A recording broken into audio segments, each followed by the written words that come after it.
It's the sixth day of Operation Zindagi here in Dharali, and now as we see the search operation expediting, we've seen the NDRF teams are bringing high-tech advanced radars. These are the ground-penetrating radars, and this will be now used to scan the entire landscape. Now remember, this has to be one of the most crowded place, extremely flooded with the tourists and the pilgrims. Now, after the devastation, the entire market is now subdued under the debris nearly 40 to 50 feet. So the entire landscape is now flattened with the mud, slide, rocks. Now these GPRs will be used to scan the landscapes to possibly find out what kind of structure it could be, and even beneath there is a possibility to recover the dead bodies. Now remember, number of people could be around 100 who are missing, and during the first visuals of the tragedy, it could be easy to locate the possible areas where there could be people trapped, where could be possibly they are now trapped under the debris, and also the structures of the house, commercial structures, temple, everything. So the GPR is going to play a really crucial role,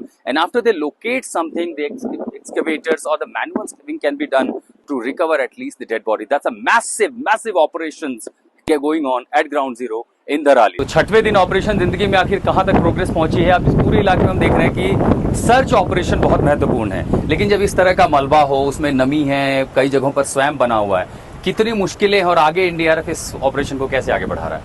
देखिए, जैसा आप देख पा रहे हैं, मुश्किलात तो बहुत ज्यादा हैं।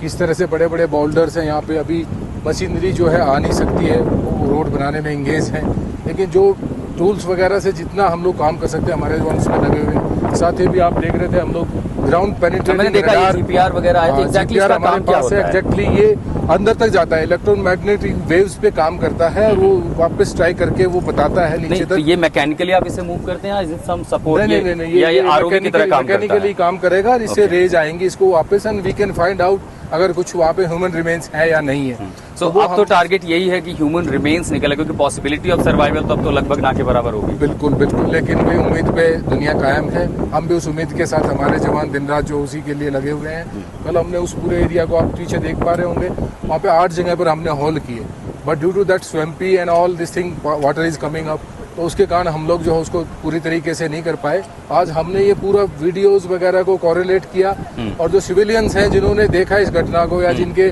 नियर डियरर हैं जो है, उन्होंने बताया कि वो यहाँ पर लगभग यहाँ तक भागे थे, यहाँ फंस गए, तो उन जगह को आज हमने लोकेट किया है। हमने साइट्स को बांटा हुआ है, ये हमारी साइट है, आप देख रहे हैं, उधर साइट बी पे भी काम कर रहे हैं हमारे जवान एनडीआरएफ के।